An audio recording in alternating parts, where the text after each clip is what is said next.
Fraudulent petitioners on Skid Row are now paying the homeless to forge names, forge addresses, and forge signatures of registered voters.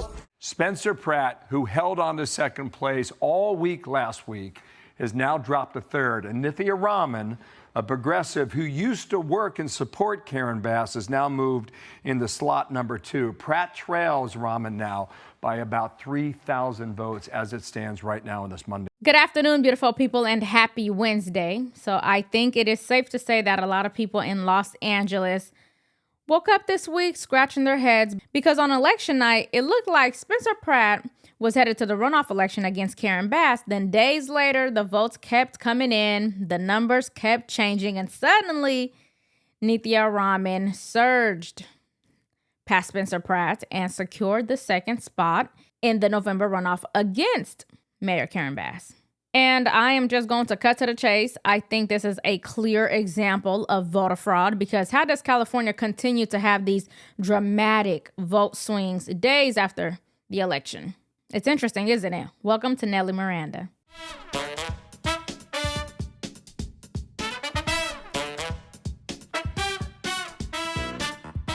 Good morning, Bill. Nearly a week after Election Day here, and LA County says it still has 355,000 mail-in ballots to process.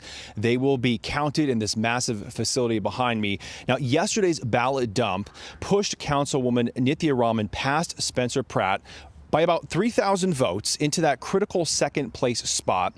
If Raman holds on to her lead, she'll advance to the runoff election against Mayor Karen Bass in the fall. As always, please make sure you like, share, and subscribe to support the channel. Okay, so as you just heard, Spencer Pratt held a lead over Nithya Raman on election night. And in fact, Pratt was ahead by roughly 40,000 votes. Then, after nearly a week of ballot counting, Nithya Raman jumped ahead by more than 21,000 votes. That is a swing of more than 60,000 votes. And if you've been watching this unfold, you'll probably be asking, how is that even possible?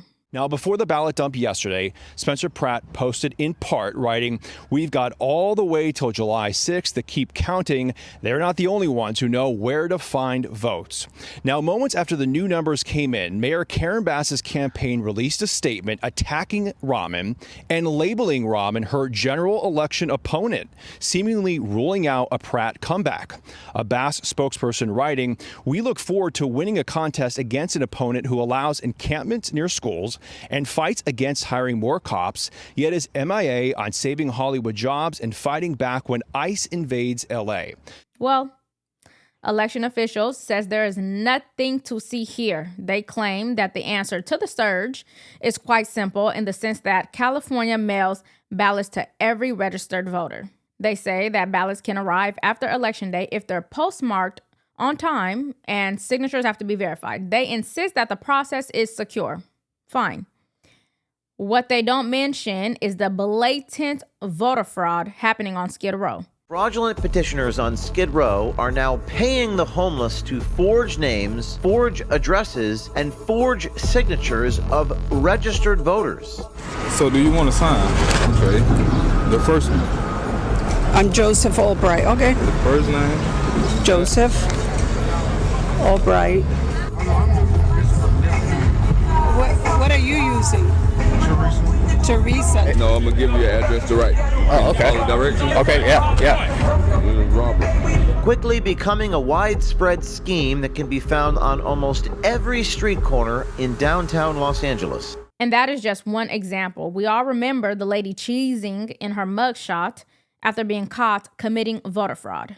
Brenda Lee Brown Armstrong admitted she used to pay people on Skid Row $2 or $3 to sign ballot initiative petitions and gave homeless people her address to use so they could register to vote. Now, because you haven't registered, I need to register you so I get paid too. Okay, you guys, I need to get paid. Armstrong got paid for every signature she got, and the DOJ says this case is just the tip of the iceberg. This case is important because it shows how easy it is under California law to corrupt the state's voter rolls and thereby corrupt the state and federal elections administered by the state. So now the question is how widespread. Those in power would like to say, well, of course there's some fraud, but it's not widespread. The truth is, and I can tell you, having been up there, they have no idea. They have no idea how spread the fraud is because they do nothing to detect it, prevent it, or to prosecute it. These people are getting paid to get people to sign up to vote. Well, who's paying? Where is the money coming from? So yeah, sure, the elections are safe and secure. Apparently so secure that Karen Bass ruled out Spencer Pratt entirely, even though votes are counted until early July. But I don't think the public is buying the safe and secure election narrative when it comes to California. Not even elected officials are accepting this narrative. How is it that you had, Karen Bass was in first place, Spencer Pratt was in second place, and then this other woman was in third place? You would expect these mail-in ballots to kind of meet that same basic pattern where, number one would get the most votes, number two would get the second most votes, and so on. But somehow we find ourselves in a situation where, number one, they're still receiving ballots, not just counting ballots, Jesse, they're still receiving ballots. And number two, the way that they're coming in just so happens to work out such that the Republican is getting kicked out of the final two, so it's a Democrat versus Democrat runoff. That seems pretty shady to me, especially when you add on top of the fact that in California, you are prohibited from asking for somebody's identification before they vote. And we just found out through the U.S. attorney there that you can register to vote with a gym membership card. How ridiculous is that? Well, and of course, we know that that Gold's Gym would probably hand out a gym membership to anybody who's willing to pay, including, for example, an illegal alien. And we joke about this, Jesse, but that's why these elections don't have the legitimacy they need. So again, no one is buying this. One voter even said that this feels like a setup. Another said, if Spencer lost or won, let's prove it. And honestly, I think that is where most Americans are with this. But California would never give up their voter rolls. They'll just continue to gaslight us and tell us that elections are safe and secure. And at a time when all people want is transparency, they're calling everyone questioning the outcome conspiracy theorists. Unfortunately, I'm not that happy, and I feel like it's all set up. Are you confident in the voting system right now? No. If Spencer lost or won, let's prove it. If Nithya has a late rally and it's actually a bona fide rally by real live bodies that really voted, fantastic. We have an opportunity here to validate votes. Now let's talk about who actually advanced. Nithya Raman. For those who don't know, Raman is one of the most progressive members of the Los Angeles City Council. She is part of the Democratic Socialist movement and has built her political brand around housing activism and progressive urban policies. Karen Bass is already considered a progressive mayor, yet some voters apparently decided that they wanted an even more progressive alternative. So that raises an important question. If Los Angeles is struggling with homelessness, if housing remains unaffordable, if public safety remains a concern, why are voters moving further and further left instead of demanding something different? LA is already a hot mess and a poster child for large American cities facing homelessness, drug addiction, housing shortages, crime, high cost of living, and everything else. I cannot fathom socialist policies being the remedy. Now let's talk about Spencer Pratt. Whether you liked him or not, this campaign clearly tapped into frustration. He focused heavily on homelessness, public safety, wildfire preparedness, cleaning the city, and government accountability. He entered the race after losing his home in the Palisades fire, which became a major political issue. He represented dissatisfaction with the status quo, and I think that is why his campaign gained traction in the first place. But to circle back to the election process itself, this isn't just about Los Angeles, it's about public trust.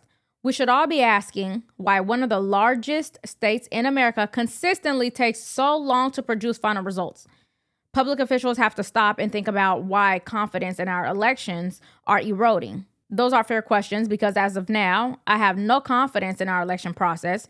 So what are your thoughts on the election results? Let me know in the comments. And if you got any value from today's video, please make sure you like, share, and subscribe to support the channel. And ring the bell so you don't miss any future updates. Thank you all for watching, and I'll see you in the next one.